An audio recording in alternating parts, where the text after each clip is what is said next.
Hello and welcome back to Loquitur Gaming.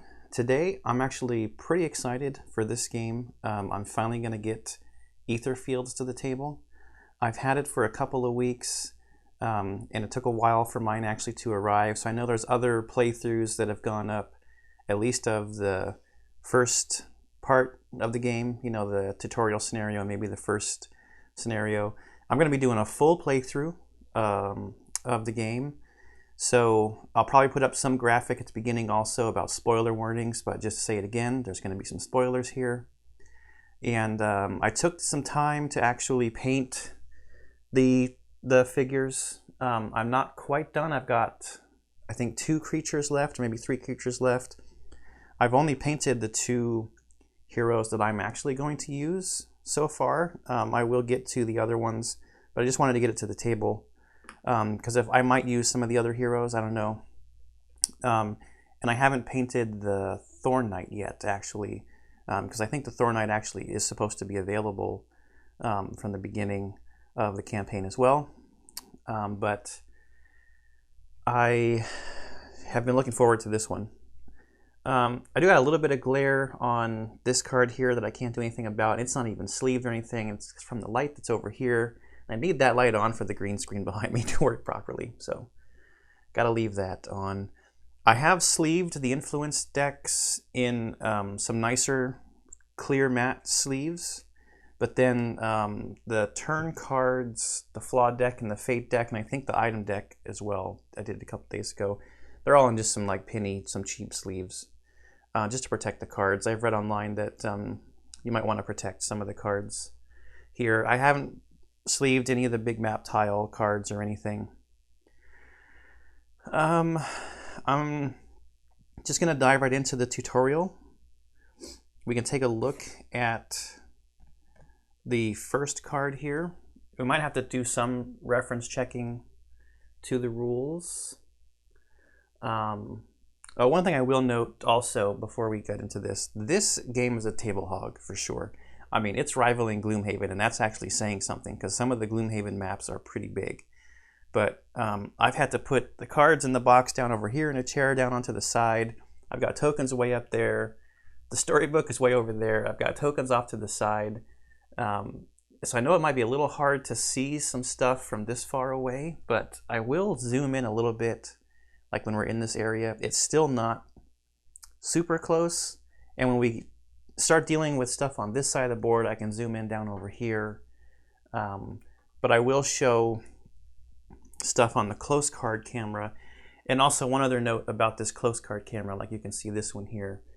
There's a lot of green on some of these cards.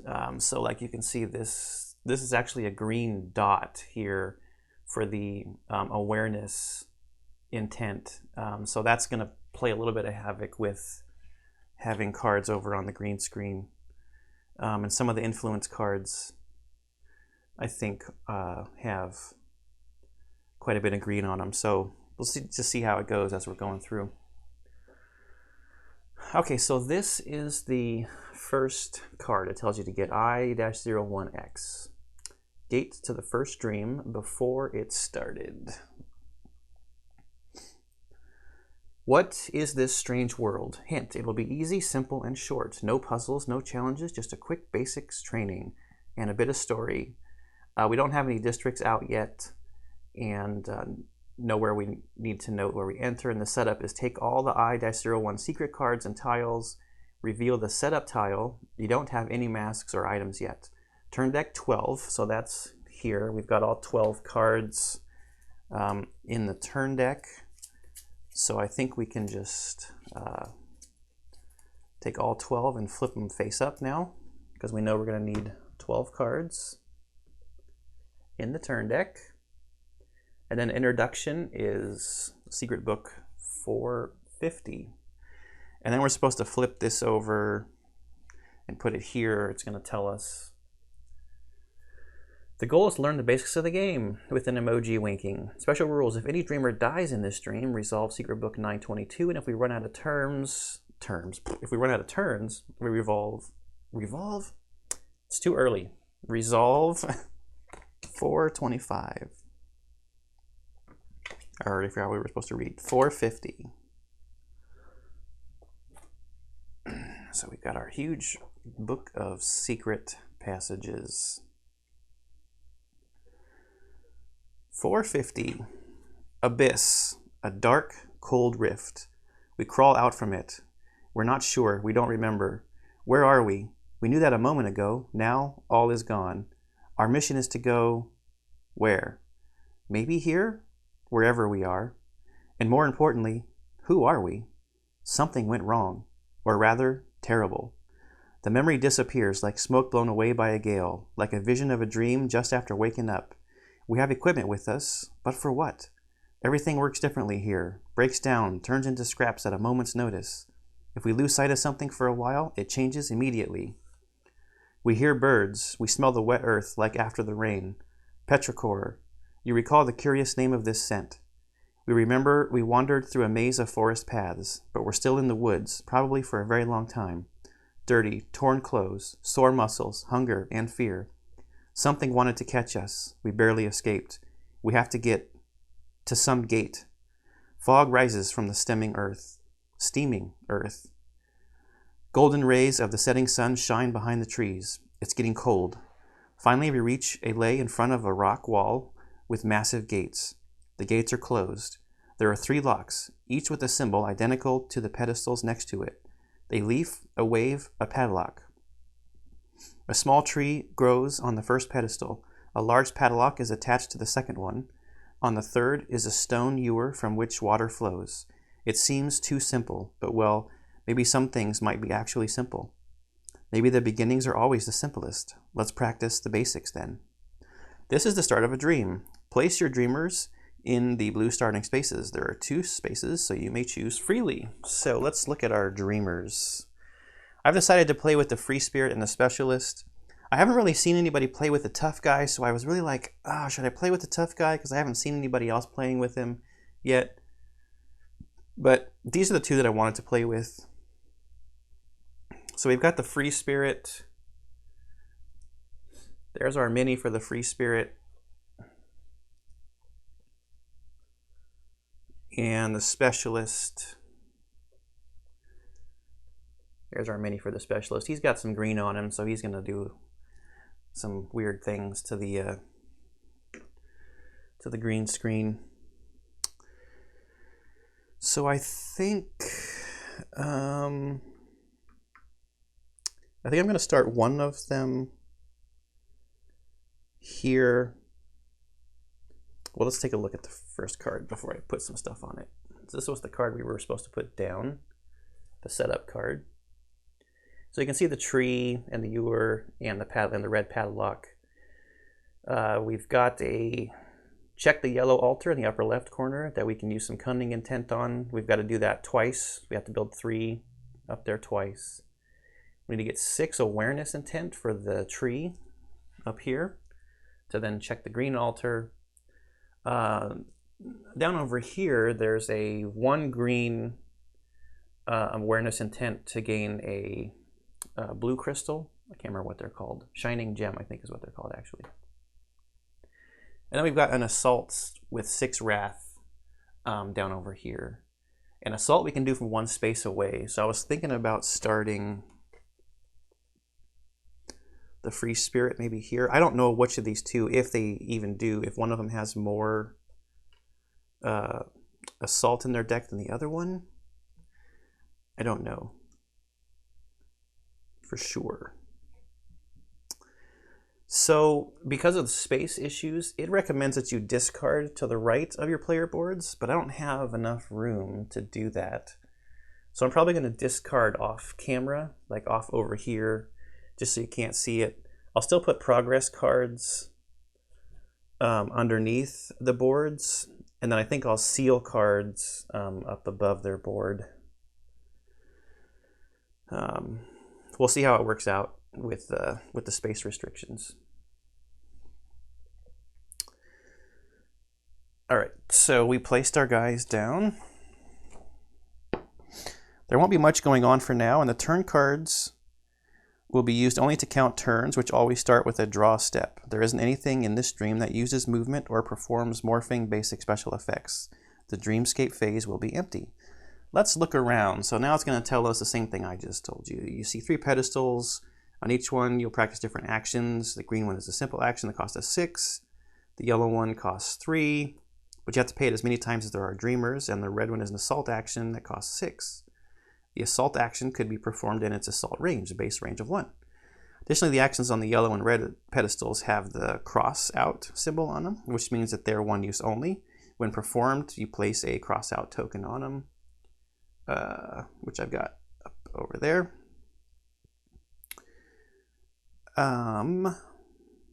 Look again at the action lower left corner. You can gain 1 shining gem for 1 green awareness intent. There are not any limits on how many times you can perform it, so you can treat yourself to some free shining gems, not free, but to some shining gems. Discard a card with 1 or more intent. Surplus intent is lost. What are shining gems for? You may use them to reroll any die. For now, they aren't that useful, but the time will come. ... In the lower left corner, there's a free action with a cost of 0. You only have to be in this space to use it. I believe that's a typo because the free action is in the lower right corner. Also remember that in order to use any map action, you have to be in its space, except for the contact and assault actions. There's also a wall. That's this like thorny yellow line here. Now the first turn begins. Draw 4 cards and do something. Draw 4 cards and do something. Okay, 1, 2, 3, 4.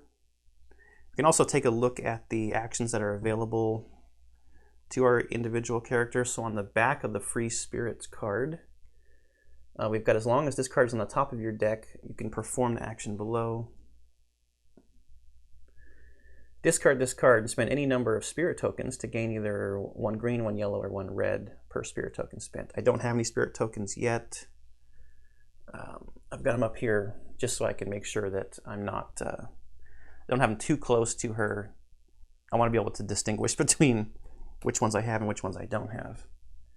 And then the specialist, his action is discard this card and unflip 1 card of any dreamer within any range.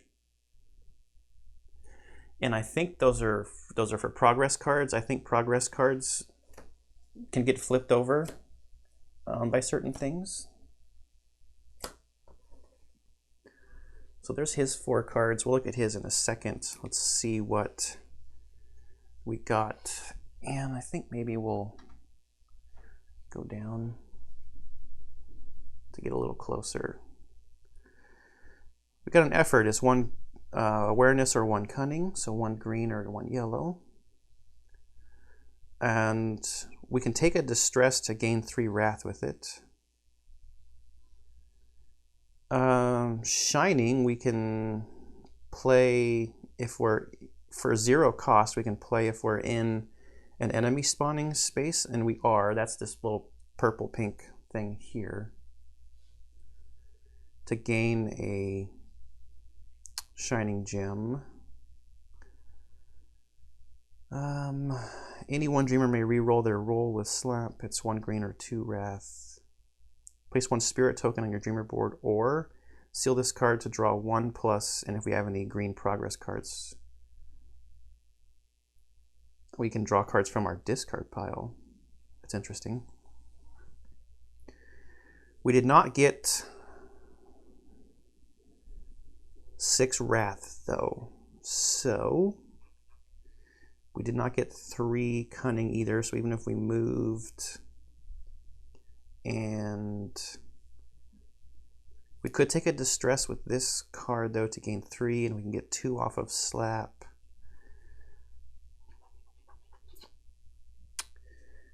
And we could discard this card. Oh, we could actually do it. We could do it. Discard this card and spend any number of spirit tokens to gain 1.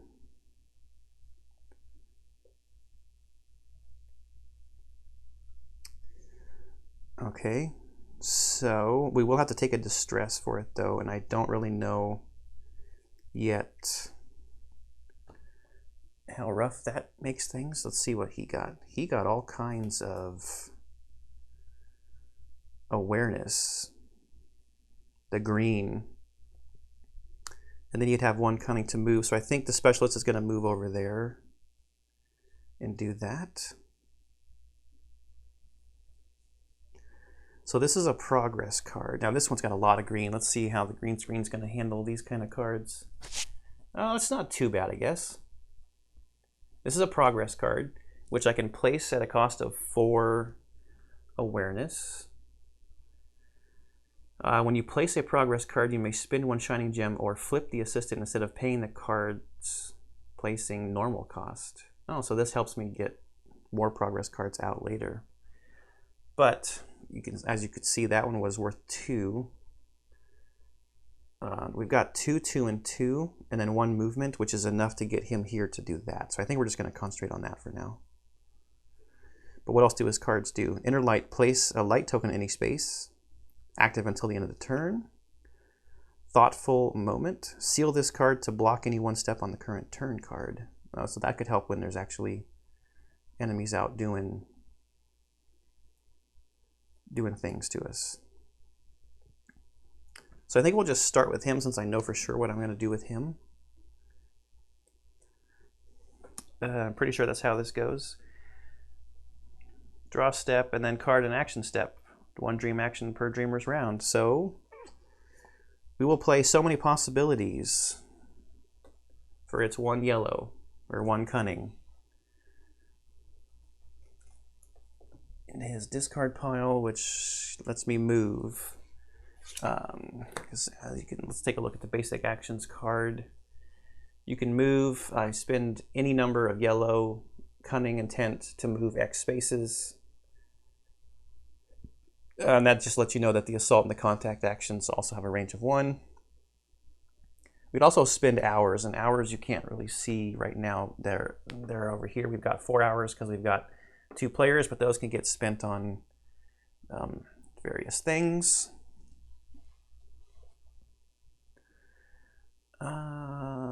Yeah. I guess we could also, instead of taking that distress, we could try to boost our intent. We'll see when we get to the free spirit. So now we're in this space. We're going to spend the 6. So we've got 6 awareness here to spend, and then we read 332.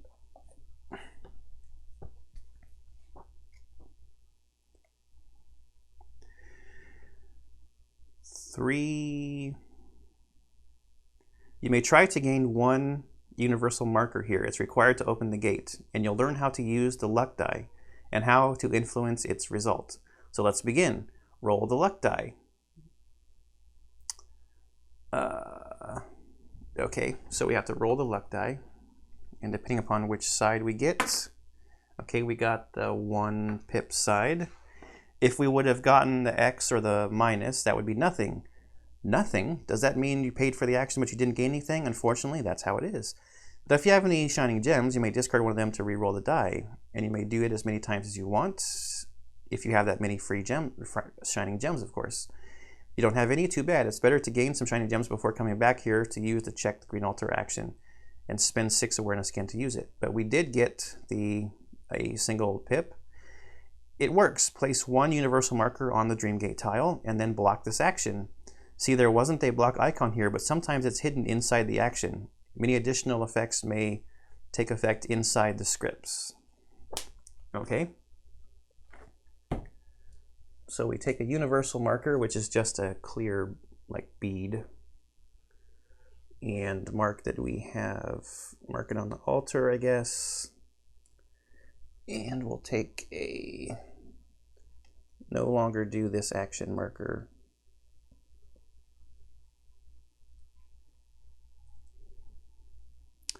He's out of cards, so, oh, I think technically we should have marked a first player. It says you don't have to though. Here's our first player marker. Part of it. It's actually a pretty cool little miniature for a first player marker. I don't think it really does anything because it also says that you can kind of just go back and forth between characters doing stuff. So I think we'll be okay. Now I wonder about taking the distress, but I think we'll just get it done. So I'm going to play this card. Flashback is place 1 spirit token on your dreamer board at a cost of 0.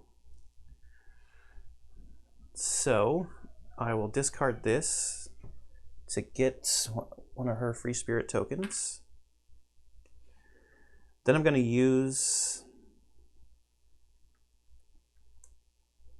well, I think I'll do it this way. So we're going to play this card to generate 2 wrath, the 2 that's there. And we're going to do the bottom of this card of effort. So that red circle is the cost there down here. Means I got to take a distress and add it to my character. And if you get 8 distress, you lose or you die.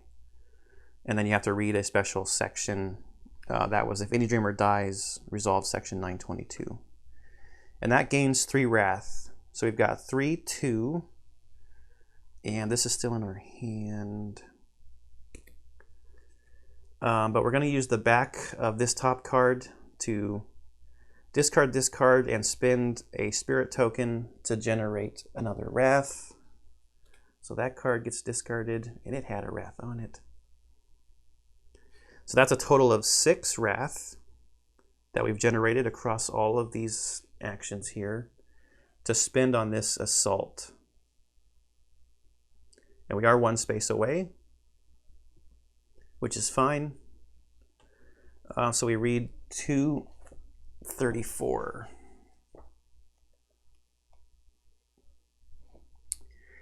If you're here, it means that you tried assault, a rather violent solution to problems. Remember that the assault action can be used from a distance, which we did. The basic range of this action is stated on your basic actions card, and it's 1. But many cards may increase it. Do not forget the effect of your action. Place 1 universal marker on the Dreamgate tile. And don't forget to block this action with the block token too. Okay. So we universal marker it, and we block icon it. And we could play this card to get a shining gem. But I think we'll hold on to it because it's cunning, and we need cunning to do the last little altar thing that we've got out here. So I think that's the end of stuff I can do. Specialist has no cards left, no tokens or anything weird to play around with. I don't want to spend her last card.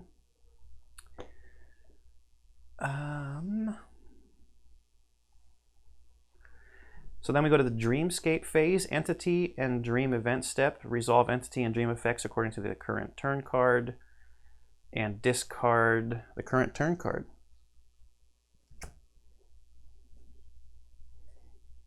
Back to us, the draw step.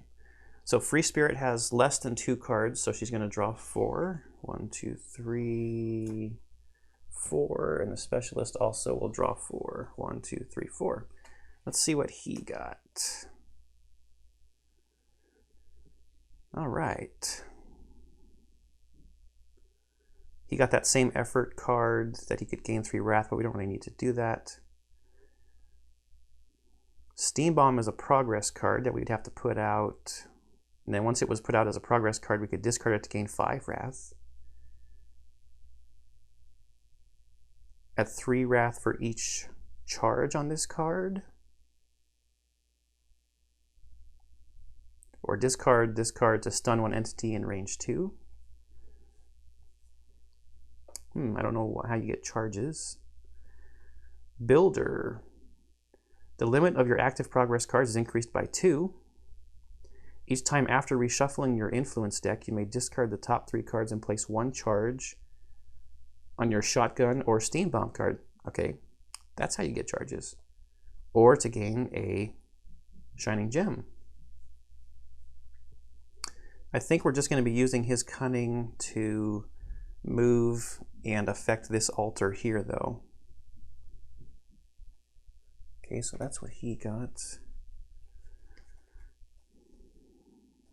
Okay, she got a good hand to also work on that. So since I have her hand in my hand, I'll just start with her. I'll play Shining for its 1 yellow to move to here. And then I'm going to play these 3 yellow off of So Many Possibilities to put 1. I don't know. They're kind of like progress tokens. I don't know for sure what they're called though, because you got to do it twice. You have to get 3 cunning on there times the number of players. But you can make progress towards it when it's written like this. So we did it once for 3, so we'll mark it that with the yellow thing that we've done it once. And then we're going to overspend a little bit. It looks like the specialist has quite a few of these like progress cards.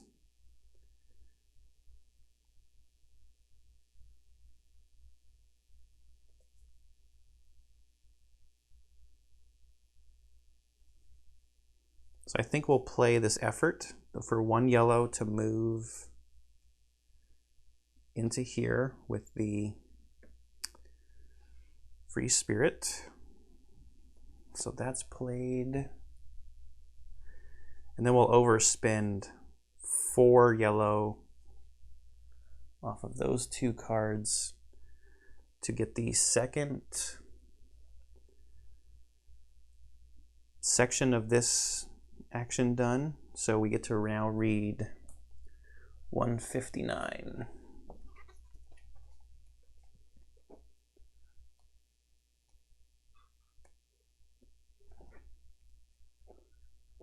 To make sure, did you multiply the cost by the number of dreamers? Yes. If you're playing alone, this costs 3.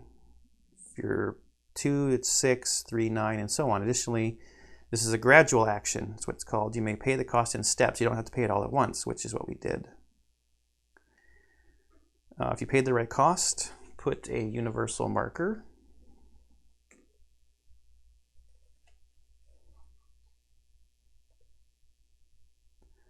After using this action, discard all of the little markers we did. If not for the red slash icon, you'd be able to pay and use the action again, but we can't. So we have to put that thing down. You have to mark it with one of those tokens. Yep, so this is just reinforcing some of these rules. That's why this is the tutorial mission, right? I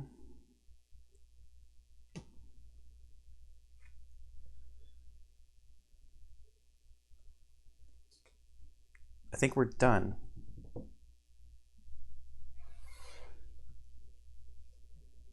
Flip another turn card. And they're both going to get 4 cards. 1, 2, 3, 4. And 1, 2, 3, 4. Hesitation, we can seal it to gain 3. Another effort card. Oh, we've got 2 hesitation cards. A So Many Possibilities card. Okay.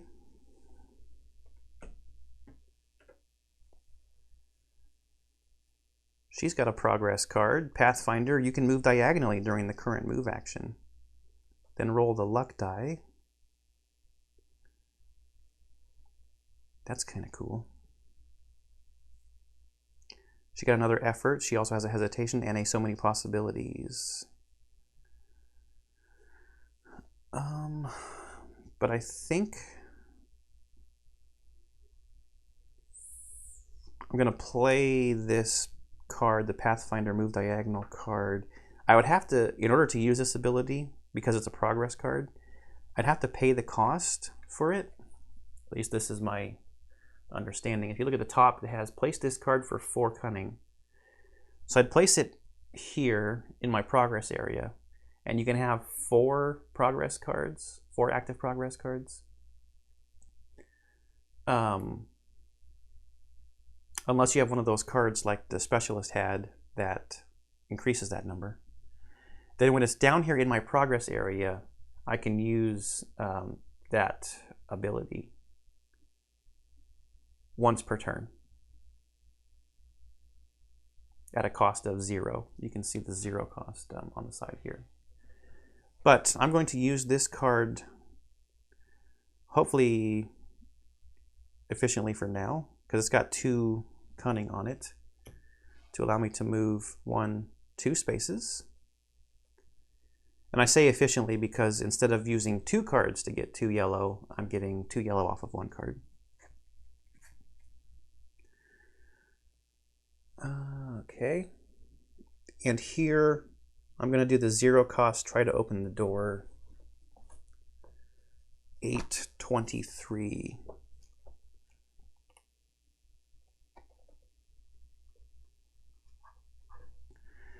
Check how many universal tokens are on the Dreamgate tile. If there are 3 of them, discard them and reveal tile Z and resolve S173. If not, the door won't budge. Okay, so... Oh man, I need like a second table. So let's get all these universal markers off of here. And we need tile Z.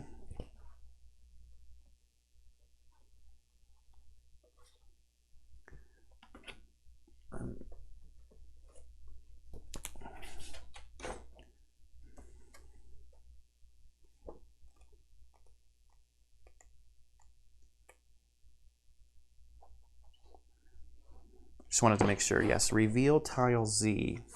So we can tell that by looking at in the corner there, Z of 101. And it's a new map tile.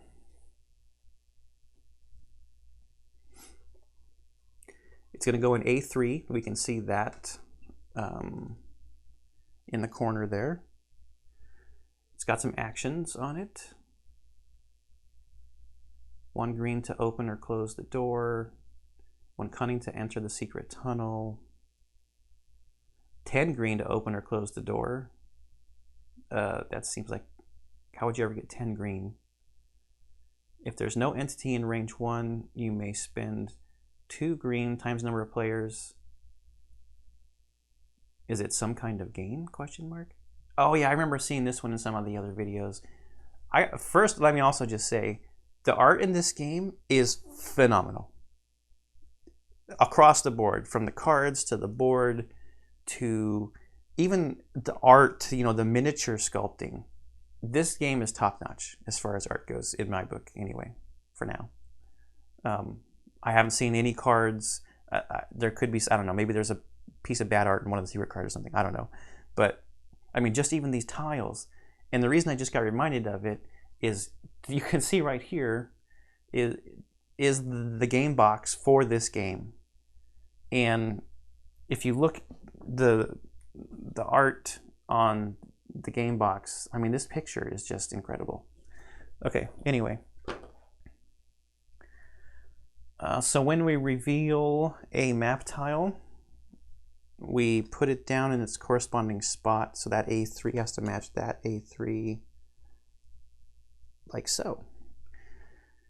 So we've got a continuation of this wall. Oh, and we've got a dark symbol here in the middle, which means all 4 of these spaces are in the dark. And this says open door. Let's see what the paragraph has to tell us. 173. The gate is open. What hides inside? Did you see the dark icon in the center? Actually, I just did. It means that the whole tile is dark. If the icon were smaller in between two spaces, it would mean only those two spaces were dark. If it were even smaller in only one space, only that space would be dark or one of the other symbols. But then something happens.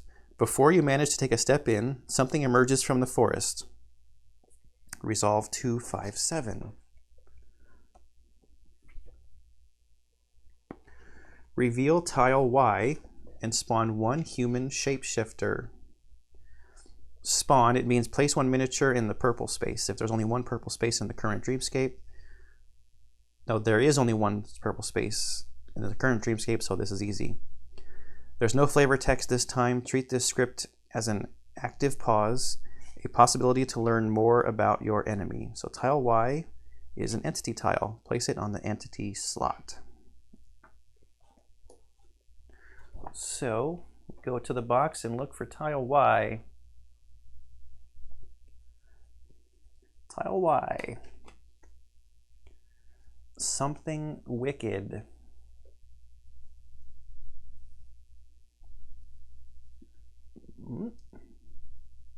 Uh-oh. Green screen's not happy. It does not like this card. That's weird. Is it going to misbehave for everything in the future? No, just that big card. Okay, that's weird. So something wicked says it's got a movement of 4. Use the human shapeshifter. We're going to use this little guy. The guy with the the guy with the lamppost. Human shapeshifter. I really like the way his coat came out on the back too. It looks nice. He spawns on the purple space. There. So we could assault him for 6 wrath times each player, relocate this entity to any purple space. I know it might be kind of annoying, but I think you guys might want to see this. So the morphing has no effect. His basic effect is each dreamer in range 1 suffers 1 distress. And I can't remember what the red one is, like his major effect or something. Each dreamer in range 2 seals 2 cards. So that's going to go right there in the entity slot, which I think is also like the slumber deck slot. Oh no, what number was I reading? This one. Now I know why they said write down what number you were reading. Something wicked has a movement value of 4. It's important when you resolve the movement step and roll the entity movement die. If the result is that, it moves 1 space. If it's that, it moves its movement value. If it's that, it moves and rolls again. Entities always move toward the nearest dreamer unless stated otherwise. If there are several dreamers in the same range, you can decide which one is targeted by the entity. You can use this to save your wounded companion from certain death, or lure the entity to certain spaces, or perform other tricks. What happens if there's no valid route toward any dreamer? It simply won't move. Below, there are entity interactions. Yes, if you spend a total of 6, multiplied by the number of dreamers, you activate the assault effect, which you can relocate it to a purple space. Remember that relocate is such a better movement because it doesn't care about walls. Relocating is something like a teleport, but relocating to any purple space won't help you much at the moment because you've only seen there's only 1 purple space in the dreamscape. So each time you perform the assault action, you teleport the entity back to its purple space. There's more. See 248. Below interactions, there are 3 entity effects that this entity performs in the dreamscape phase: morphing, basic, and special. As you can see, they correspond to steps on the turn cards. When dreamers finish their actions in each turn, the dreamscape phase takes effect, resolving the current turn card. Resolve all steps from the current turn card in order. Steps trigger some of the entity effects. The first turn may be movement, special effect, morphing. The second one may be basic movement. Each turn is different from the other. This entity has an empty morphing. as it would make it too powerful otherwise. Later, if a specific entity doesn't have some of the effects, treat them as if they do nothing when they should be resolved. The basic effect is something that is performed most often, and is generally an effect that harms nearby dreamers. In this case, if any dreamer is in range 1, in the same or in an adjacent space, when resolving the basic effect of this entity, this dreamer suffers 1 distress. If you don't remember how distress works, consult the rules in the rulebook. In short, if they suffer 8, they die, and it won't be anything pleasant. Special effect of this entity has an even greater range of 2. Remember that it may be counted in any direction, but not diagonally. The special effect seals 2 cards. Each affected dreamer has to move the top 2 cards of their influence deck to the sealed pile, which is worse than discarding. Cards from the discard go back to your deck rather quickly when you reshuffle, but cards from the sealed pile do not. They don't go back until the game allows you to take them back. So they're temporarily unavailable to you. It's not a pleasant effect, but you have to cope with it, as it's one of the most common effects in the game. Both distress and sealed cards define how tired, discouraged, and wounded your dreamer is. Look at the turn card and check what the entity will do when you end your dreamer's phase. If it doesn't look so good, keep a safe distance or attack to repel the monster for a moment. You have only opened a door and revealed 2 tiles. So many things have changed, and that's not all, because you might have overlooked something. See 251. Did you notice that when the gate opened, you unearthed a new space with 2 new map actions? Difficult choices await you now, right? To enter and check if there's something that can help you, or go back, see around the wall, and check the new space outside the grotto. I think earlier it told us the grotto was where the tree thing was. Run into the grotto and perform the action at the end of it. Close the door. It looks quite sturdy and should save you from the beast. But will you make it? The action is really expensive. 10. That's that one. Open or close the door. Designers have to be mad, right? If you had 2 to 3 turns, you would manage to do it, but the creature would also be inside. Shutting yourself with it isn't the brightest idea. There's a similar action on the outside, and it's cheap. 1 awareness is almost nothing. But if you close the door from the outside, how would you get inside? Maybe through this nearby secret tunnel? The situation exaggerated and stupid and obvious, you might think. Maybe you're right, but you don't think the first dream should be too complicated. Maybe there are other options, but do what you want. The door won't close by itself. So there was one down here, 2 yellows for some leverage with a question mark. Is there a question mark there? No, it just says some leverage, read 030. Okay, that was a lot. I like this tutorial teaching you the game. It's just reinforcing some of the stuff that I read in the rules. So, I really wish I would have gotten some shining gems, but now it's probably too late for that. Oh, do I still have that? Oh, I'm not even on the purple space anymore, actually. So what I think I'm going to do is I think I'll move the free spirit inside this way with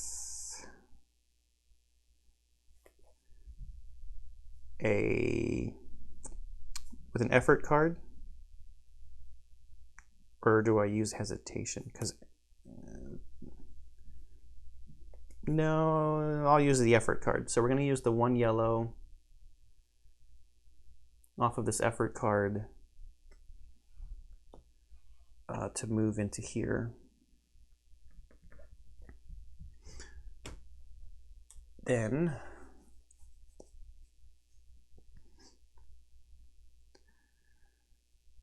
we need to keep some green.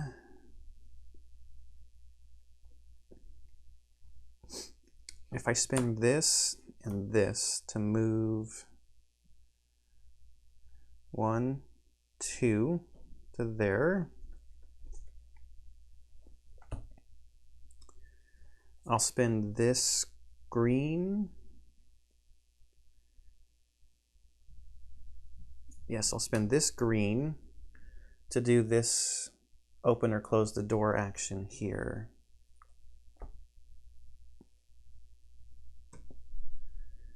And that's passage 83.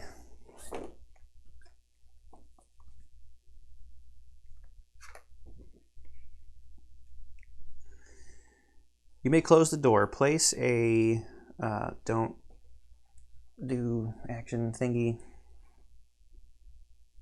That's the official name of this token, the don't do action thingy. On the open door slot.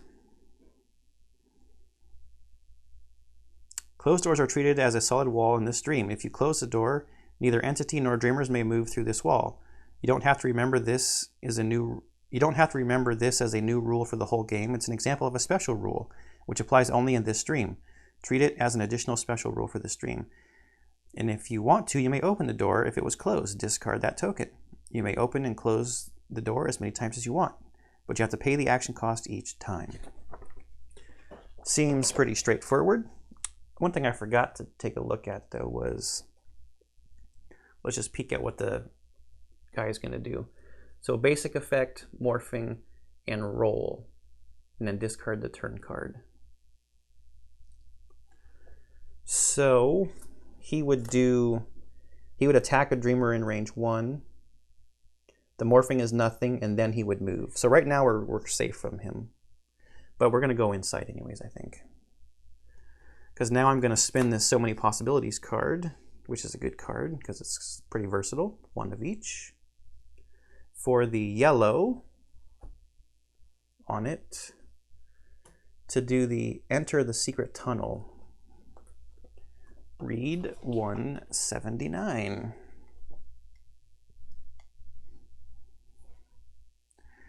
Well, the secret tunnel seems to be a secret tunnel. It appears it wasn't so secret after all. You may relocate your dreamer to any space of the A3 tile. Relocate isn't a standard move, but something similar to teleportation. Go on, ignore the walls, and place your dreamer in any space on the interior. Sweet. So I think we'll just go straight over here to where this action to spend 2 awareness times the number of characters. Is it some kind of game, question mark? And actually, can she... No, she doesn't have enough to do all of it.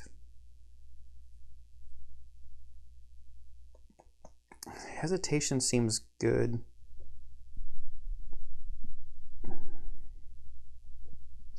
But I have to seal it. I'd have to seal it.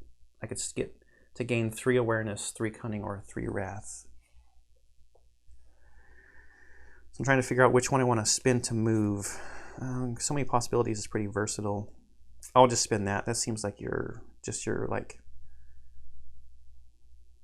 typical spin this for whatever card, because it has no ability on it. So I'm going to spin this for the yellow to move. And then Inner Light seems pretty good. I don't know if I need to be in light right now because I don't have anything that says it needs to be light, but this tile is dark at the moment. So I'll just spend Inner Light for its 2 green. But we have to do this times the number of players, so we'll just put a little progress token down. And I think that's all I can do with my cards.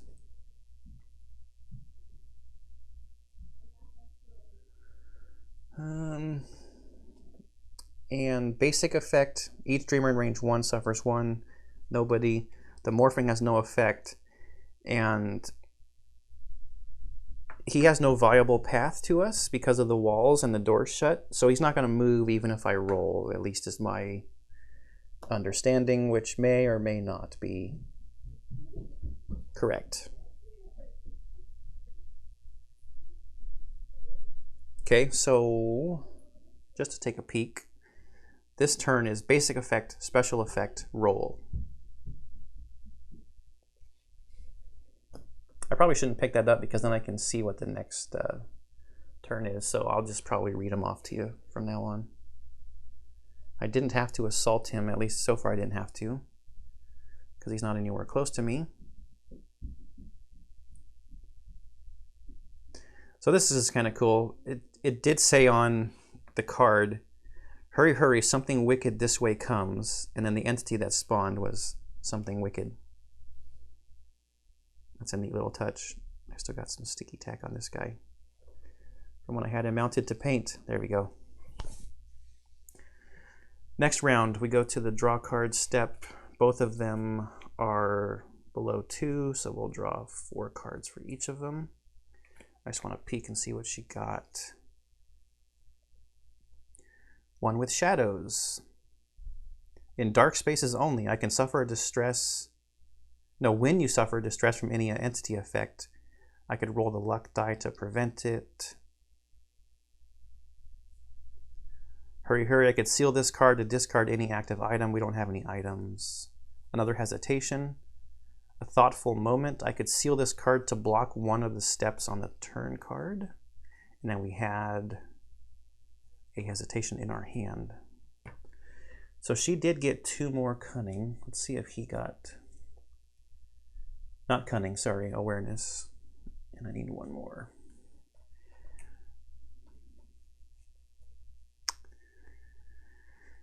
That's the one dreamer may re-roll. We got 2, so many possibilities. We got a mechanical shotgun. For 4 wrath, I can put this out. Discard a charge from this card. Or flip this card to gain 1 plus the number of yellow progress cards I have out of wrath. If it's an assault action, increase its range to 3.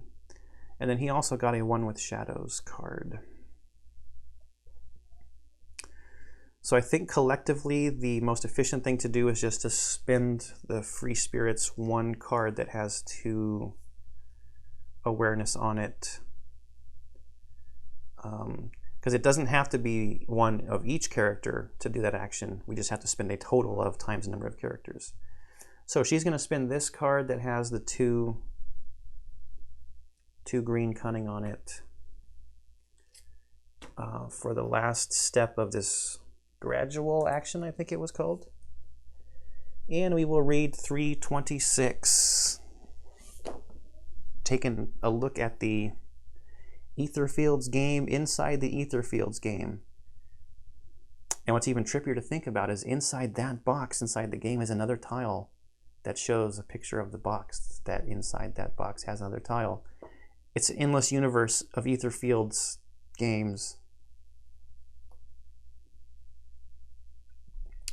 Just to make sure, did you meet the conditions stated above the action? There can't be any entity in range 1. Yes, he's outside. Not that we suspect something, we just make sure. Remember that you can't measure range through a wall, and if everything is all right, let's continue. And now this is italicized like narrative story. We feel like small children when looking at this table. We can barely see the tabletop, and there's a pencil the size of an arm lying on a pile of crumbling papers. Behind the pile, we spot something that is probably a game. What else could it be, with all those dice, notes, and tables? It must be old, as it is covered with a sticky and fluffy blanket of cobwebs and dust. Are we starting a game right now? Something was chasing us. We were running. No, we were here, playing for a long time. Sitting in a cozy room, slightly bent over the table. The game is so immersive, we must have almost forgotten it was just a game. We look at the box again. Release date, 1937. See, it took that long for them to paint all the miniatures. That's why the game got full of cobwebs and dust. Many wires and cogs stick out of the cardboard covering more writings. Let's have a look. This is not an ordinary game, but a mental device that tells a story about the players who play the game. They need to find something they lost long ago. What's all this? A game about players playing the game? A device? Nonsense. It's just an old, simple game. Although, ... Reveal tile V. You'll be fine on your own from now, right? By the way, probably some of you have already reshuffled in your discard pile a few times. Actually, no. Did you remember to receive a penalty for this? If not, remember the reshuffle rule in the manual. What is the reshuffle rule in the manual? Every time you reshuffle your influence deck during the draw step, you suffer 1 distress or seal 3 cards. Okay, thanks for the reminder. We need tile V. That's W. Here we go, tile V. It's a new map tile, which also is in darkness. So we've got 2 wrath times number of players. There's a loose board. Bottom right-hand corner, we've got 3 of the green awareness times the number of players. What is behind the curtain? Reveal card A. Then we've got 1 awareness. Let's check this lift. Read 214. Now we're also supposed to like really pay attention to the art and everything on the cards. I don't really see anything extra special or that looks like hidden. Although again, I think if we, I don't know how well you'll be able to see this, but if I put this card, so this is B3, so we have to match this B3 with this B3, like this.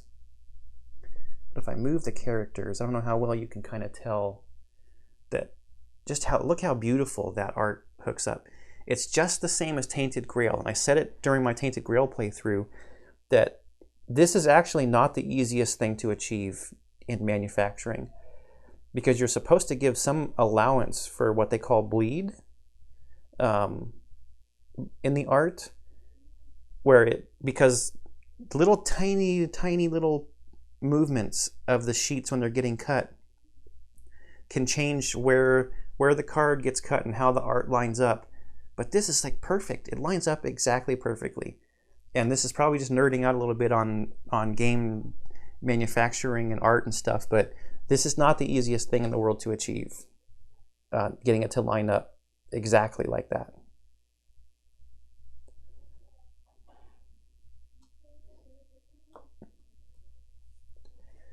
These are also dark spaces. I might have said that already.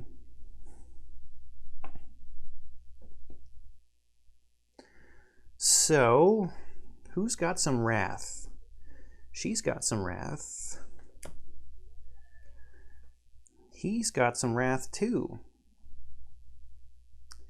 Let's go check out that loose board that's right below us. So we'll have the specialist go. Let's spend so many possibilities for a yellow cunning to move.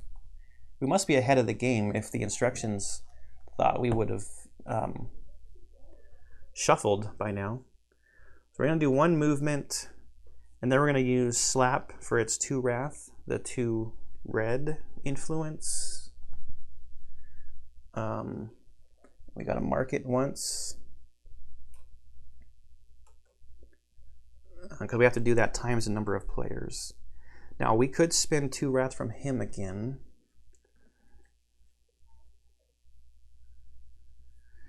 So what else do we want to do? We don't have any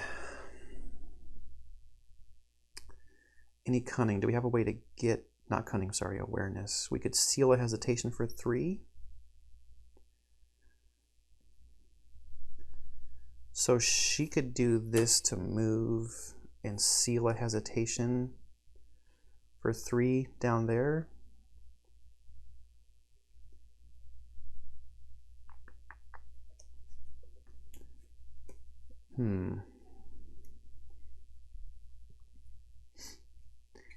Yeah, so let's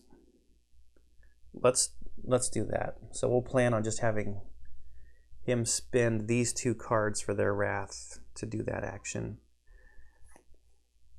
I don't know, I feel like I should be getting some progress stuff out for him, but let's just get through the tutorial, I guess, and when we get into the actual dreams, maybe we build him up. I don't know what these little tokens are for, but I guess maybe we'll find out. What was I doing? Oh, I just spent the 2 wraths to finish this off. And we read 181. A loose plank, a universal symbol of hidden treasure. We can't ignore it. A moment of struggling, and we rip it off. Underneath, inside a small hole, rests an old chest. Its lid is ajar, letting out tendrils of mist. When it thins out, we notice some curious items inside. Take 5 starting item cards. You've just earned your first items. There are quite a few, but you'll need them. And if you don't remember how items work, check the rulebook to refresh their rules. You have only 3 slots for active items. Use them to place the items you think will be the most useful in the upcoming situation.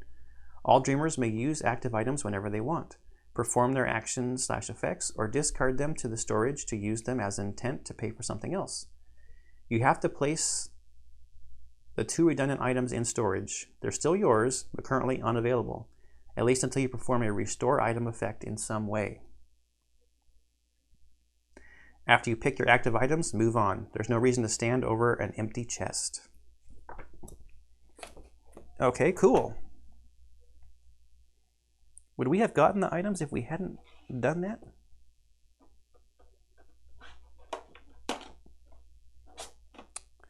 What did I do with them? Oh, here they are. 1, 2, 3, 4, 5. Let's take a look at them. Little helpers can generate. We could discard it to generate 4 awareness. For a cost of 1, we can re-roll any die or discard this item to restore an item. Little helpers, it says tiny but effective. And this is what I'm talking about with the art. I mean, good Lord. How much time and money did they spend on the art on this game? That's not a complaint. That's a bravo to Awaken Realms. Book of Birds. 0 cost item. Each dreamer may place 1 progress card from their hand for free. Ooh. Discard this item after use. This seems like a good item based on the character that I have. So let's tentatively, we'll just tentatively put that out. Strategic plan. 0 cost item in slumbers only. So we're not in a slumber. Each dreamer may move up to 6 spaces, discard the item after use. We're not in a slumber right now, so I think that's going to go to our storage. During a contact action, you can discard this item to gain 6 awareness. We haven't seen a contact action yet. We've got a journal. Each dreamer may seal 1 card to unflip all their cards or to reshuffle their deck without penalties. Discard this item after use. That costs 4 awareness to use. We haven't seen a contact action yet, but I don't know that we won't. How about this though? Here's an idea. Why don't we put little helpers out, because that can generate 4, which we could use to pay for the journal.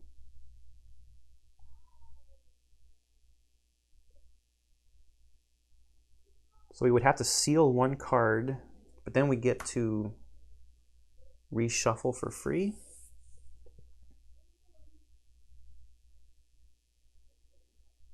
I don't know if we're going to see a contact action.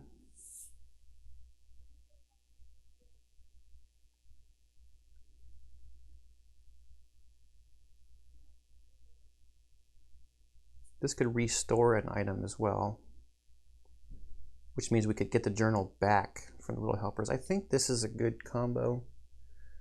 And we'll see the Book of Birds might help us get a progress card out for free.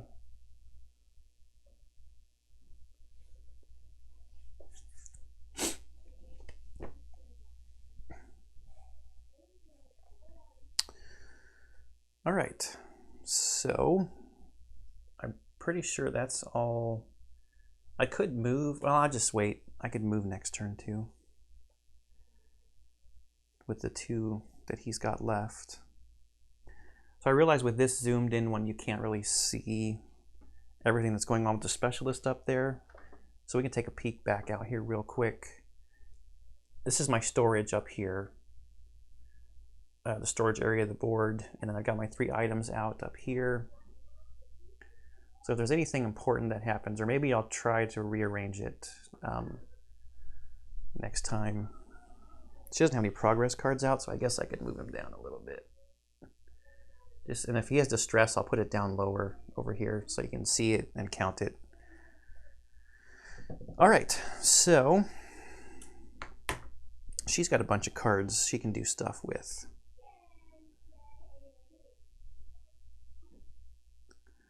Now, interestingly enough, that did not have a thing where you put the X on it, or the don't do this action again thing. But after reading the secret paragraph, I think we just know we don't need to do it again.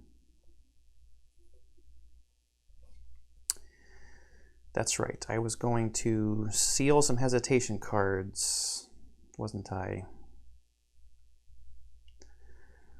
Let's spend a 1 with the shadows for 2 movement. It's got a 2 yellow thingy on it. 2 yellow intent to go 1, 2. I don't know. Do I seal? Not having too much of a feel for the game, I don't know when I'm going to be able to unseal cards. Whatever. Well, we're learning, right? So hesitation allows me to seal the card to gain 3 of any of the kinds of intent that I want. So I'm going to seal that card to gain 3, to make 1 progress here.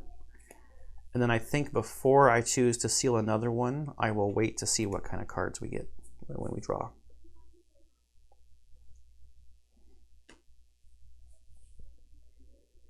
So I think I'm done with my actions. He's not doing anything else for now. Nobody's within range for these things, and he has no path to us, so he's not going to move. So we just flip and draw. 1, 2, 3, 4. She's got 2 cards. Yeah, so she still draws 4. 1, 2, 3, 4. Whenever you seal any cards, you may place 1 spirit token in your dreamer board. Oh, where were you a second ago? World Shaper, place your personal token in any space of the dreamscape. Okay, that's what your personal token is for. Till the end of this turn, treat this token as any one of the icons below. Don't think I need that right now. Secret Door, place 1 spirit token in your dreamer board. Additionally, if all players agree, you may end this dream/slumber to suffer a distress. I don't think we want to do that. Optimization. Discard this card when resolving the Delta phase to choose 2 options instead of 1. Don't know what that means. Okay, so she could overpay, but we do have a progress card in her hand. In the Book of Birds, each dreamer may place 1 progress card from their hand for free. This progress card is pretty expensive. Our hesitation and our hurry. So I may actually want to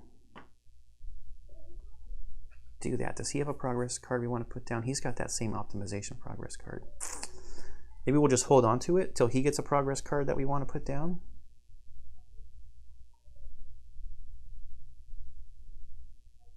We could get a shining gem.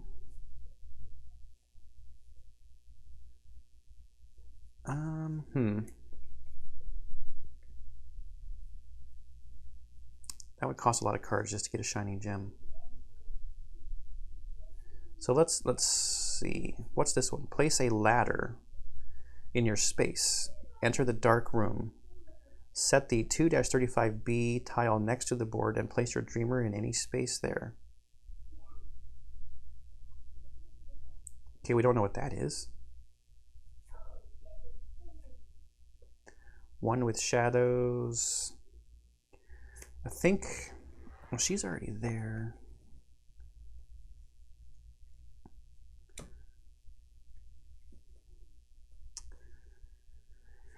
I think it's most efficient card-wise to have her finish out there. Let's hold on to her progress card.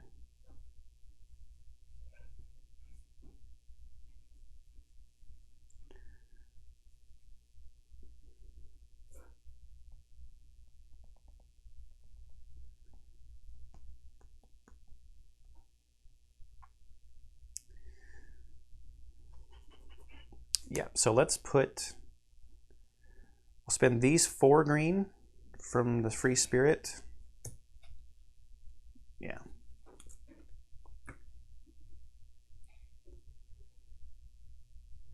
to finish this off. We're overspending, but that's okay. Reveal card A.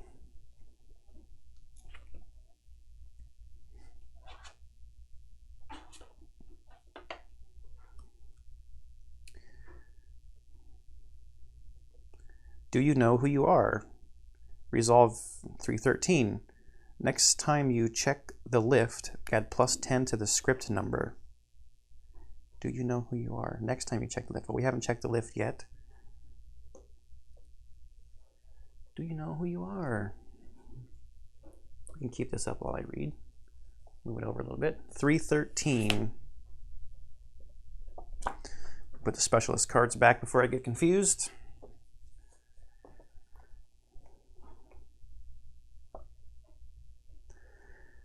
We find a door hidden behind a curtain. Its hinges woefully creak as we open it. We're now inside a dressing room, probably in a theater, as there are many costumes and masks. Wait, masks? Find all cards 2-41S. You can find them in the secret cards, in this huge mysterious deck, which you shouldn't peek at without instructions to do so. So 2-41S.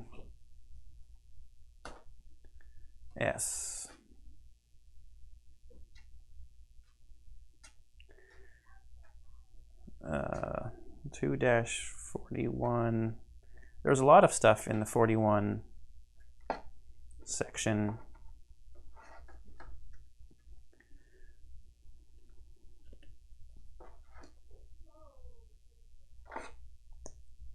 And they have the same picture. Those are 41T. SS. Lots of S's here. Yep. I guess I shouldn't look at them quite yet. Oh no, this is, what number was I reading? 313. This is going to happen a lot, I think. You can find them in the secret cards. Do you have them? Surely all of them count. There should be 14.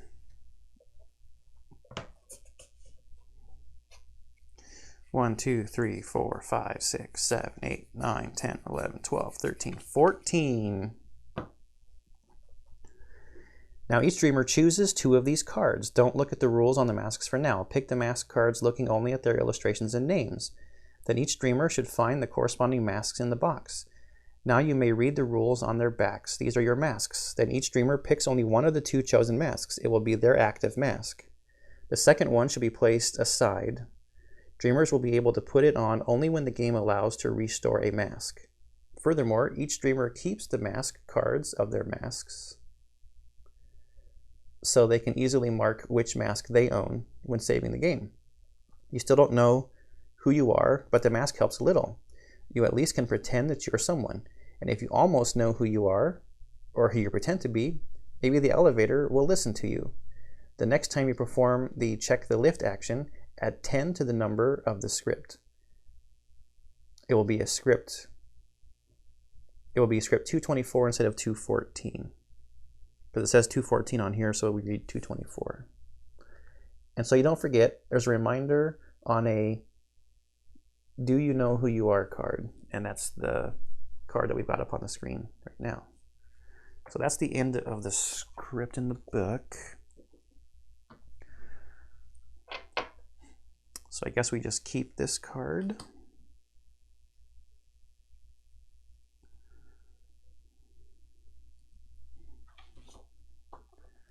So we've got Inciter, we've got Wisdom, Tough, Pain, Luck, Hate, Haste, Ghost, Fear, False,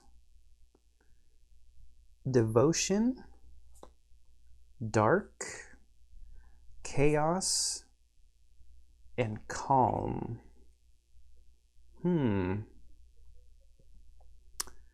Should we go for Wisdom for the specialist? Let's think about specialist.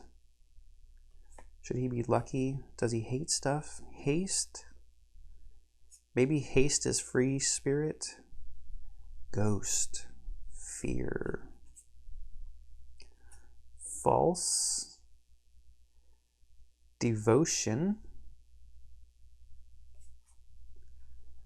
I don't know about dark and chaos. Calm maybe looks like free spirit. Or devotion.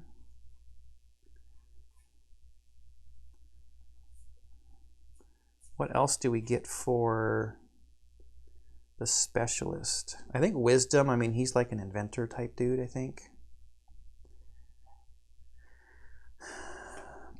Not pain. Ghost. Fear. False. I don't know what that is. Maybe devotion. Maybe he's devoted to his work. The picture doesn't really look like something for him, though.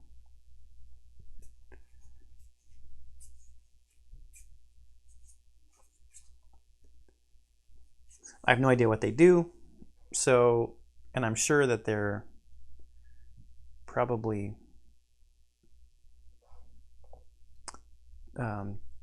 balanced. So I don't remember what it said to do with the rest of these cards. I'll just keep them out somewhere.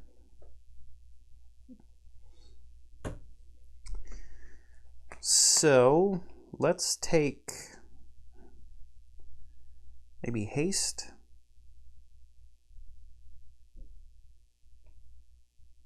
For her.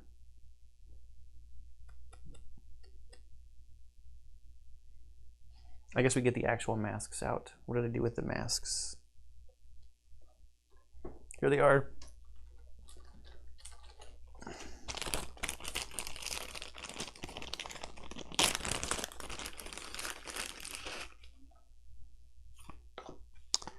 Ghost, fear, luck, tough, false. Haste, wisdom, calm, and devotion.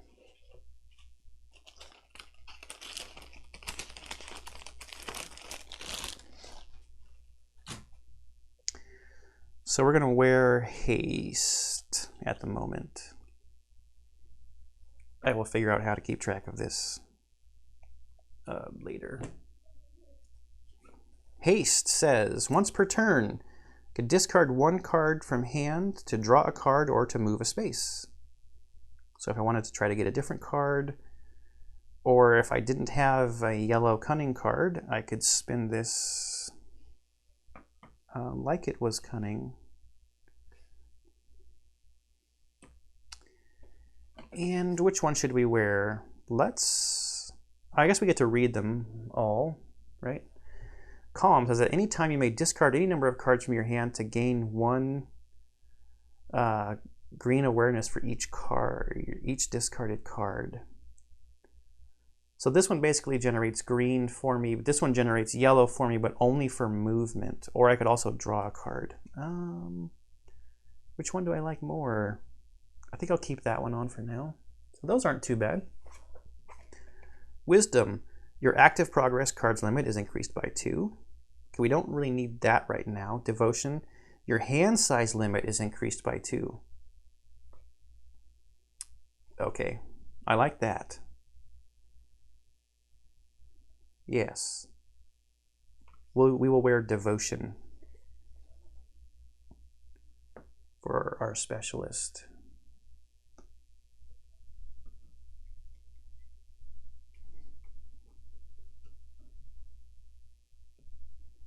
And he has wisdom as his other one.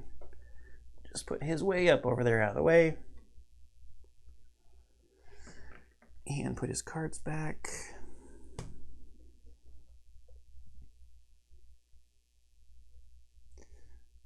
Okay. All that from just that. Now, anything else I want her to do? Not yet. I think I want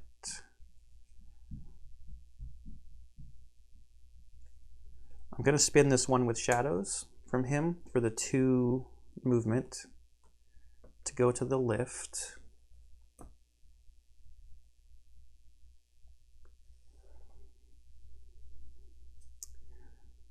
And then we're going to have to overspend.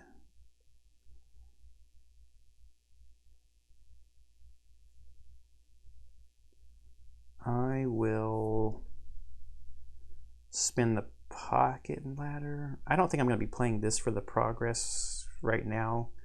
So I'll spin the optimization card for the green awareness here to read 214.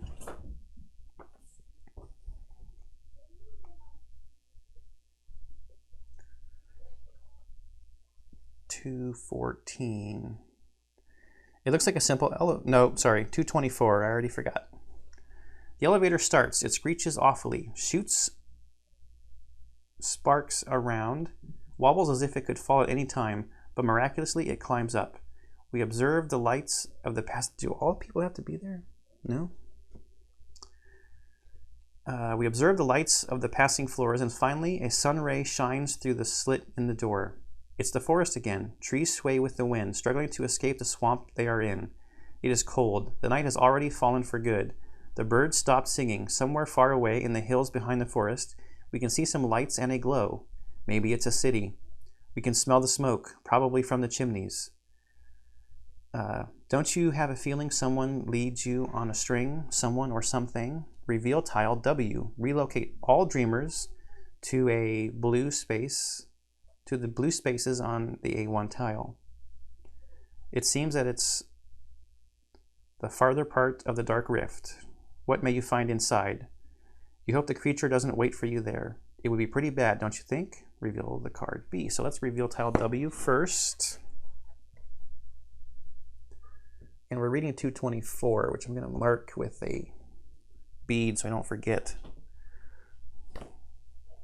Tile W.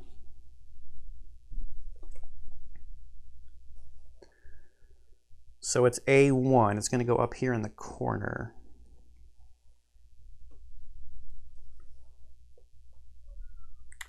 Look into the dark rift.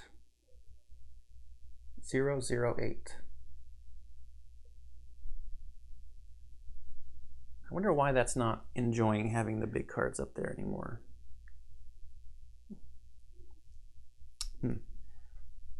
I will play with that. So,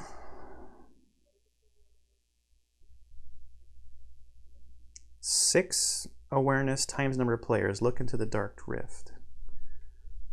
So we need to get a bunch of awareness into our hands.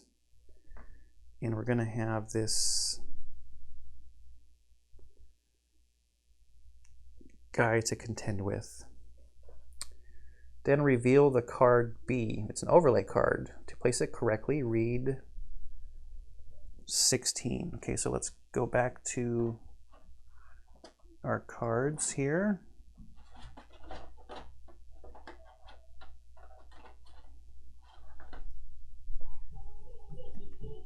Card B. So this is kind of a crooked looking card. If all dreamers in range 1, you may spend 3 to enter the secret door.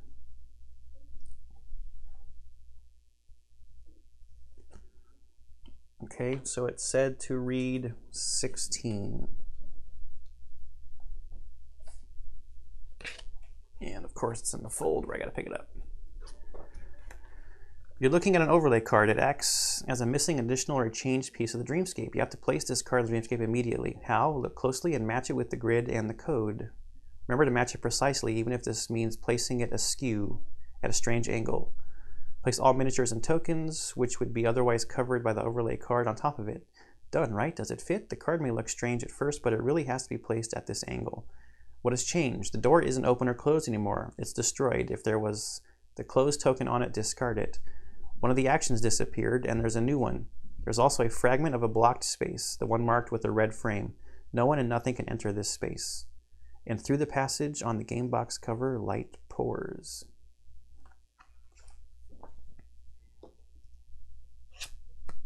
Okay, so let's pick up the token, and then it goes like that. So now we have, if all dreamers are in range 1, you can spend 3 awareness to enter the secret door.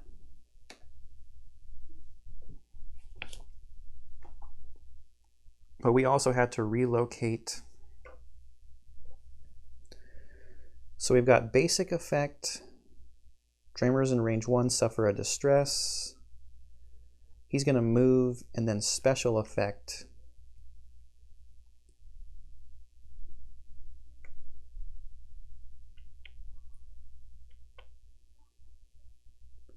Okay.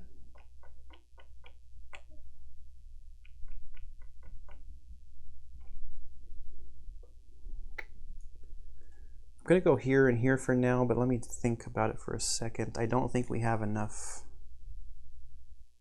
awareness to look into the Dark Rift. This is the blocked area right here, by the way. Special effect, because if we go here, we'll take distress.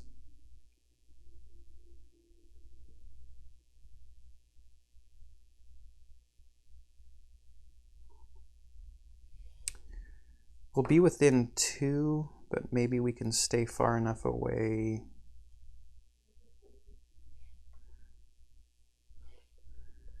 It takes 12 wrath to reset the guy.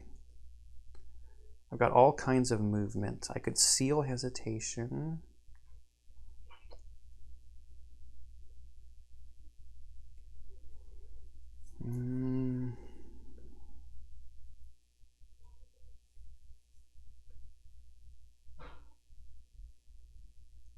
Whenever you seal any cards, oh, that's my progress card, that's right.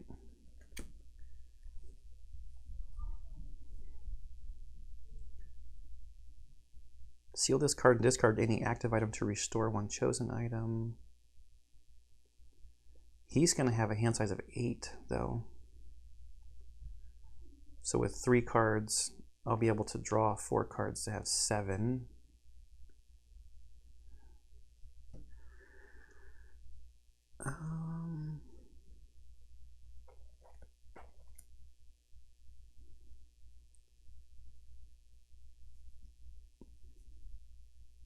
She's only going to get to draw 2.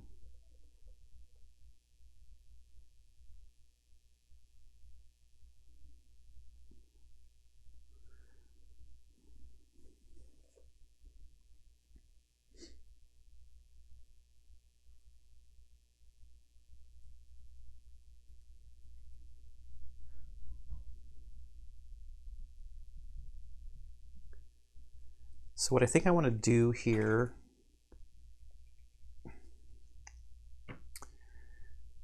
I think I'm going to spend the 4.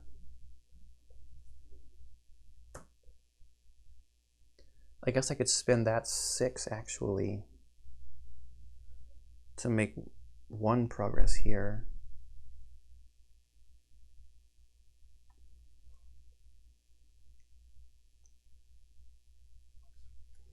Can I get 2 items back? Seal this card and discard any active item to restore 1 chosen item. I've got a lot of room. I can take distress from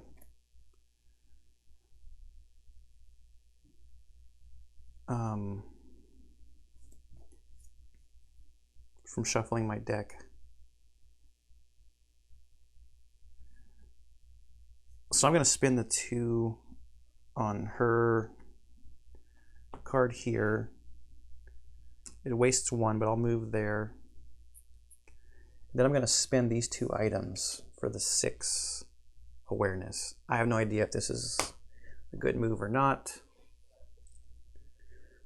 but that gets us closer to having this done. And then I think Since he's not going to be limited by his hand size, I think I'll just hold on to what he's got.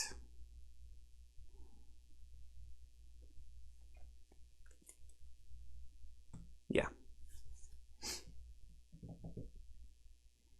So I think we're done. So now we'll go on to this time the enemy actually gets to do something. So basic effect, we're not within range 1, so no one's going to suffer distress because we don't count diagonally. So it's range 2 to this square. Now we roll for movement. His movement is 4, so he's going to come into this space. He would roll again, but I don't think there's a reason to roll again because he's already in a space with a dreamer. And now special effect. Each dreamer in range 2 seals 2 cards. So the specialist only has 2 cards left in his deck. So those get sealed. Free Spirit has to seal a card and shuffle. So we have to take the distress from shuffling. Was there an upside down card in there? Nope.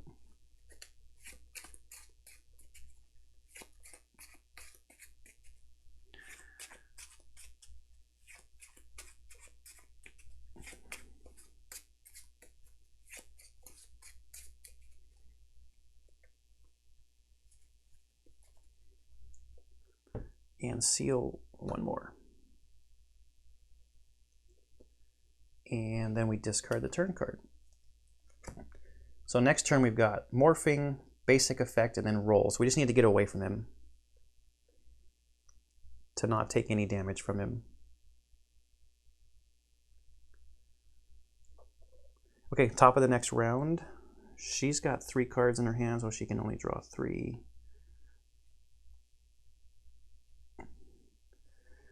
Okay, so she does not have awareness to help peer into the who's it's, what's it.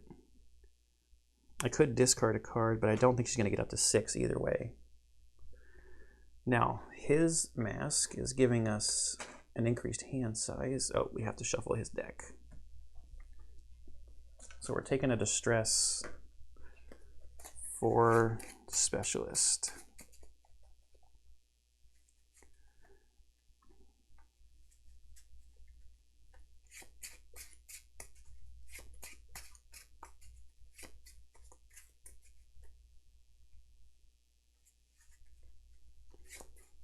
I think there's something where they can help each other if they're in the same space. I'm gonna throw in a cut, go to the rulebook real quick, check that out. No, it says clearly several dreamers cannot help each other out. So, all right, so 1, 2, 3, draw 1, 2, 3, 4, right?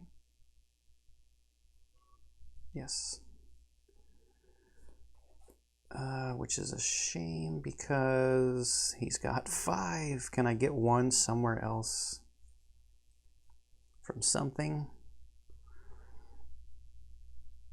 I could discard that to restore an item.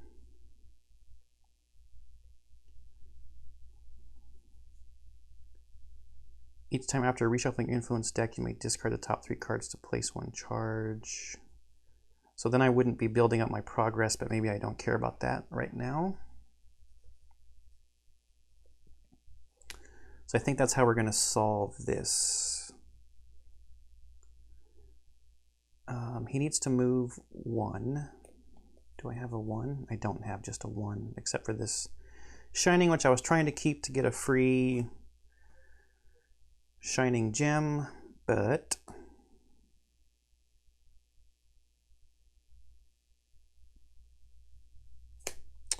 so we will spend this 1 cunning to move into this space.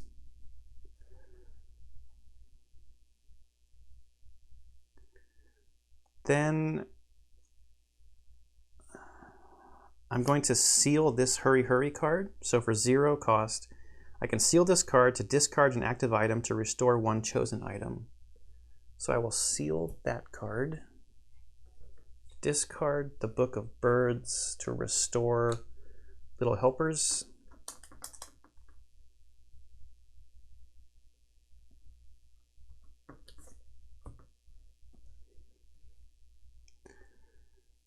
Then I'm going to discard Little Helpers for the 4, and then 2 from Pocket Ladder to make 6 total awareness, to read 008.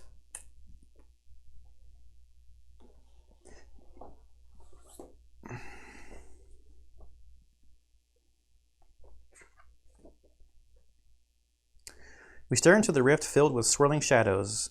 That's our lost memories, flashbacks from the past hours, or maybe days and years. These are messy scraps of our whole life, after which there is only some fleeting memory. Something bad happened to the world. We remember a laboratory and ... It's hard to break through that wall of forgetfulness. If the trap card is revealed, discard it back to Secrets of this Dream. But the trap card is not revealed, so I guess we don't have to worry about that.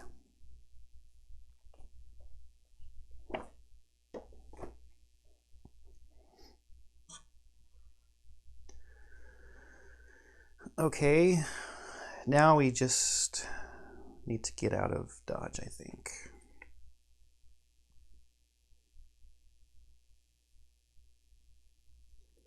So for the free spirits, I'm going to spend 2 to go 1, 2.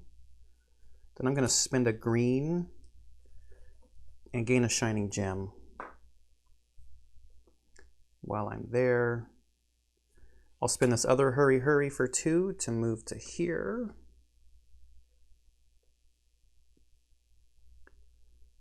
Okay. Those are discarded. I need all dreamers there, so now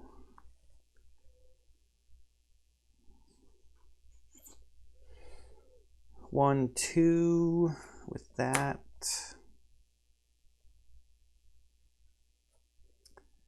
And then we just have to hope. Oh wait, yeah, we're far enough away.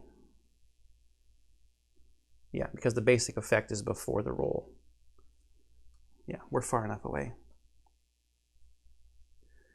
And we might as well spend a green awareness here to get him a shining gem also.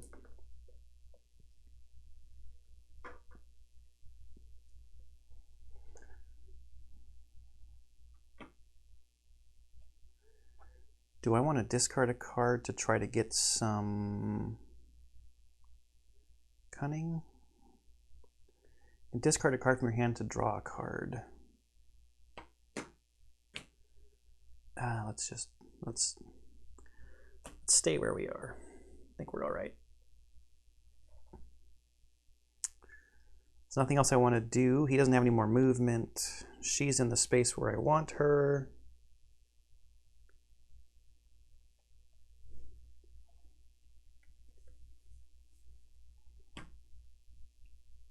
I had to use that shining card, didn't I? Yes, I did.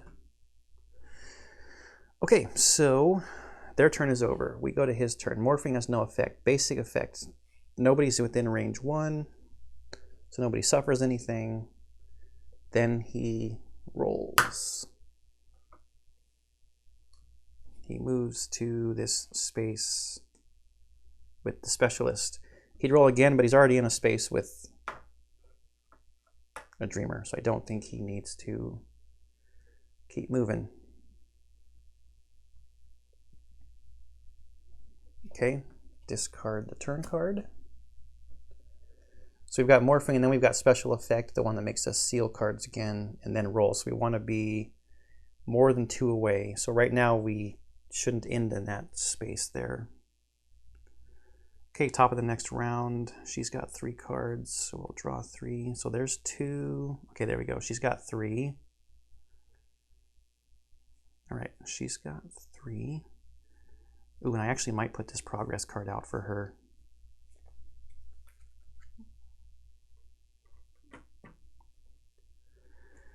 He's got 2. 1, 2, 3, 4. He's got all kinds of cunning now. Or, I mean, awareness. Sorry.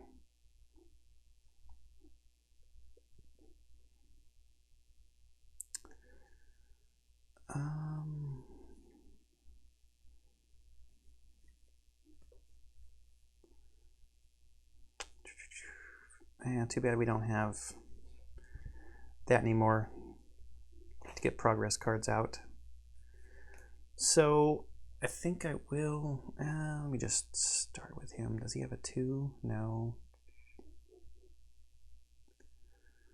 We'll just start by moving him 1. All characters only need to be within a range of 1 in order to do that. So we'll spin that. And now he's close enough. And then over here,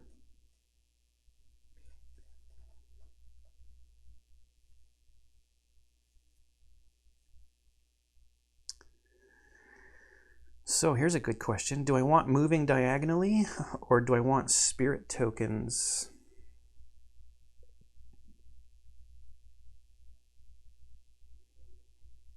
Oh man, I think I actually want spirit tokens.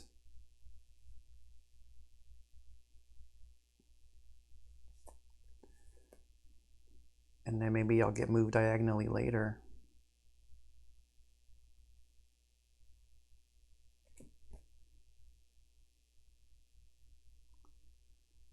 Yes, so I'm going to spend these 4 cunning to place down this progress card. So this progress card here, whenever you seal any cards, you may place 1 spirit token on your dreamer board for each of the sealed cards. So that at least gets me something for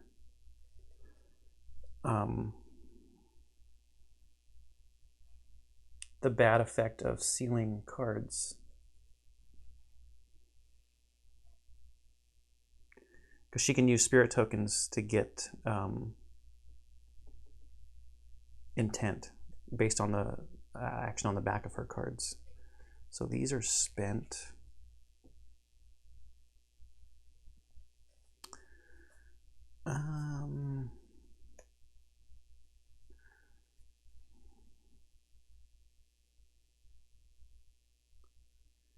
He's not in the space to do the action, so she has to spend her cards to do the action.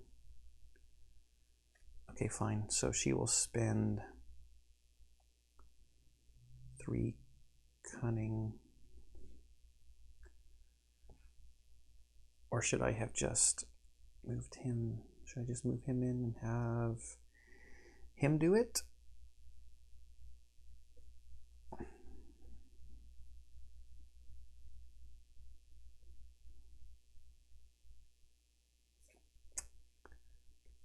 Move in and do it.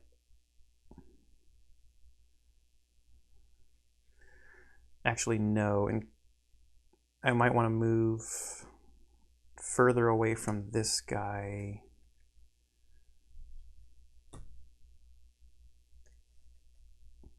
Yeah, so she'll do it. She'll spend these 3 to read 133.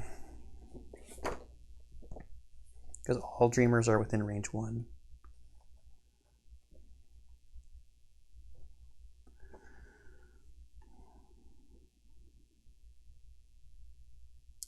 Holy cow. We enter the door on the box, and a bright light engulfs us. And then the woods, the creature, the underground chamber, the game, everything disappears. We leave it somewhere far behind. But in a rift filled with nothing but light, we crawl out. We're no longer in the forest. It dissolves into the past like a dream after awakening. We're in a city now, but can we wake up inside a dream? If we're awake, we shouldn't be dreaming, but our surroundings. The city is unlike any we know. Houses scrape a sky full of bulky airships. The moon is too large or too close, and a huge mechanical construction connects it to the ground. Neon lamps buzz and sparkle, inviting us to step inside colorful shops. Suddenly, someone approaches, a mix of a human and a rat. Ah, never mind. For a brief moment, I thought you didn't have a face. You have one, right? Such a silly idea. Sorry, the creature says, and shakes a bottle in its hand. Have a wonderful night, person with a face. Victory. Each dreamer cures 2 distress and unseals 2 cards. Okay, so heal the distress. Let's go back out. Heal the distress. And when you unseal cards, they go to your discard pile, I think.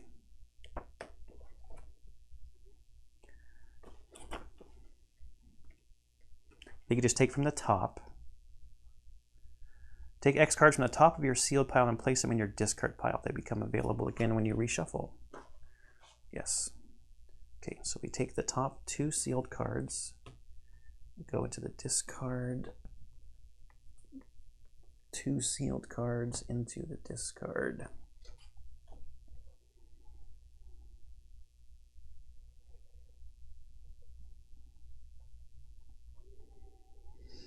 We stand in this gigantic, mysterious city, dumbfounded, and then a memory forms at the edge of our minds. Find all the cards 2-41L. These are the first memories you may retrieve if you meet the conditions stated on these cards. Each dreamer gains their corresponding first memory card, which relates to them. Leftover first memory cards, related to dreamers who are not in play, are placed in the storage. If the related dreamers join the game later, they gain their first memory card from the storage.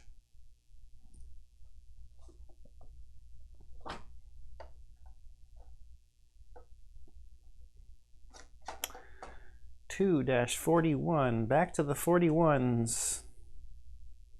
JK.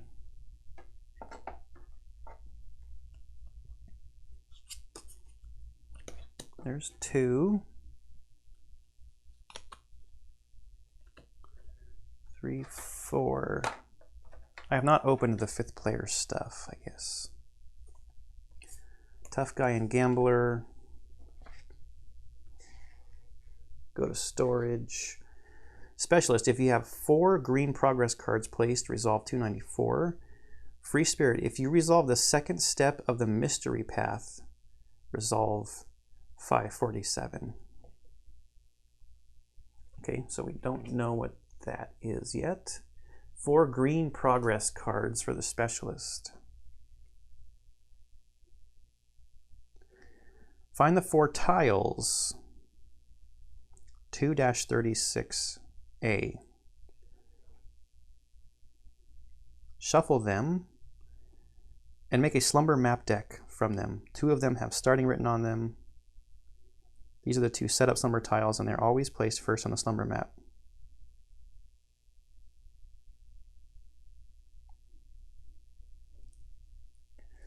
(2-36).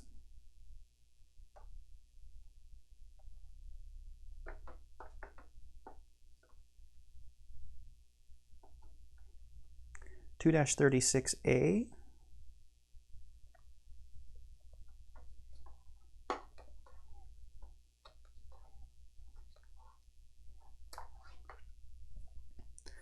Starting.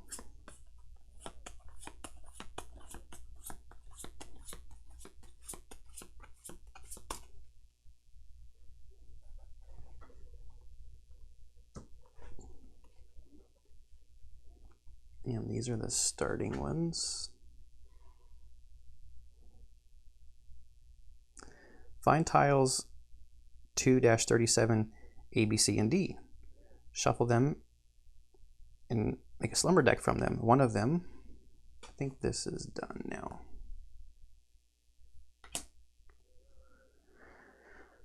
One of them, A, is a little different. It's a greenback placed at the bottom of the deck.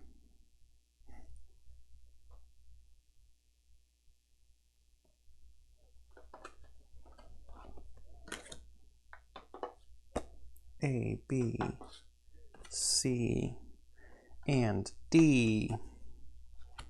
So that goes to the bottom of the deck, the green one. And then these we shuffle. Where to start our search? Fragments of training break through the barrier of oblivion. We knew that we would be in this situation. We have to choose which path to take. We have two options. Start an investigation to find someone who can know what's going on. Rather, look inside yourself and maybe there you will find the answers. So we can go to the city or meditate, surrounded by nature.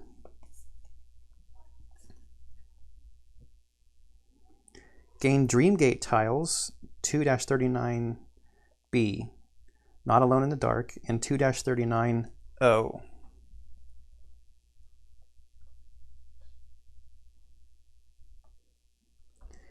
(2-39B), Not Alone in the Dark,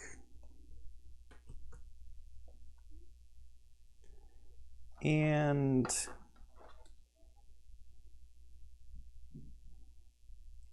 2-39O. I'll never forget those sunshine days. These tiles allow you to enter unique dreams. If you travel to their locations on the Dreamworld map tiles and spend the required number of keys, you have a special envelope for keeping Dreamgate tiles. Speaking of it, you'll need several more things to travel through the Dreamworld map. Gain card D. You can see this is a shorter code without numbers. So that's still from this 1-0-0-1. It's a wisdom card. Okay, it's got information about the icons from the Dreamworld map. I'll place that in the wisdom thingy later. It's a Dreamworld map wisdom card. Place it in the wisdom card holder. Gain tiles S and T. I think that's also from this 1-0-1.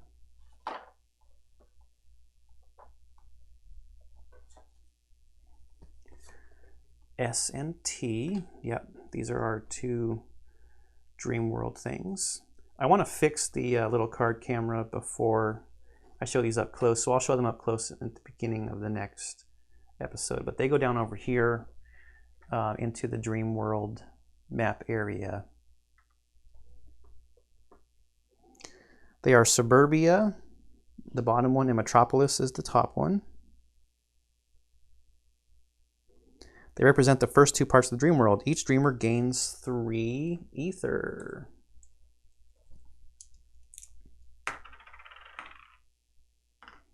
One, two, three, and 1, 2, 3.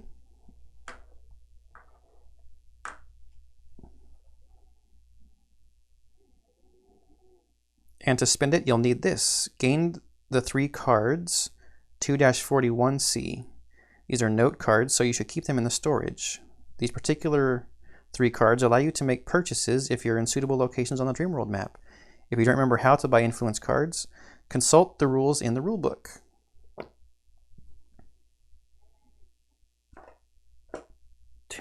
Back to the 41s. Gain the 3 cards 2-40. Oops, that's a B. C. 1, 2, 3. They all look the same.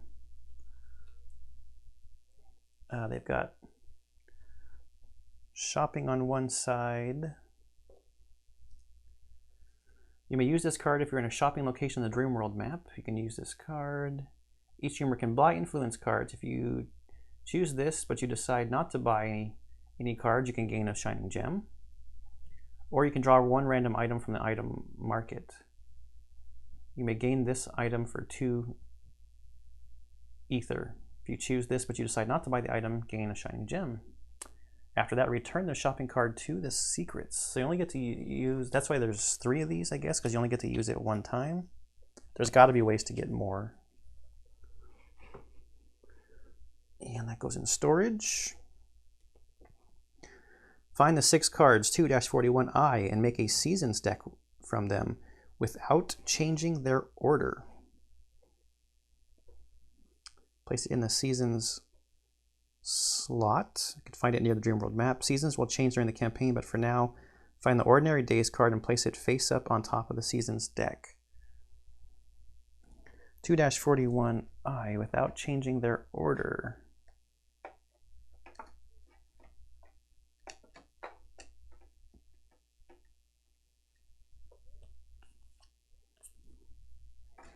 How many of them are there supposed to be? 6? 1, 2, 3, 4, 5, 6. Yes, and the top one is Ordinary Days. You'll activate this card when you win any dream in Metropolis or Suburbia. Dream World exists and you can't deny it. Its rules may be strange, but at least they're consistent in their volatility. This season doesn't alter any game rules. This card is active until you activate another season card.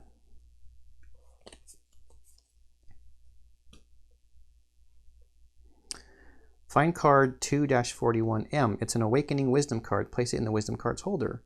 Finally, discard the current Dreamscape. Remove from the game all cards and tiles of this dream, except for those already gained by dreamers or added to the game decks, as well as the Dreamgate tile of this dream. And now, to begin the campaign, resolve the Awakening. You'll find the rules on the Awakening Wisdom card.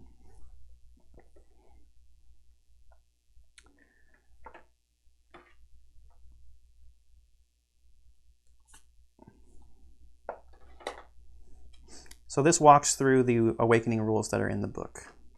Okay, I will finish the cleanup, putting stuff away and getting ready for the next part of the game. So that's the tutorial. There's just a little intro on how to basically move around the board and interact with stuff. I don't think we change anything with our decks, I guess, and how stuff is in between, unless there's something on the Awakening. But we'll run through that at the beginning of the next time. Okay, I hope you enjoyed watching this tutorial, the first part of Etherfields. There's a lot more to come for this game. And I've got a couple other series running on the channel right now, and I hope you're enjoying those. And I will see you in the next one.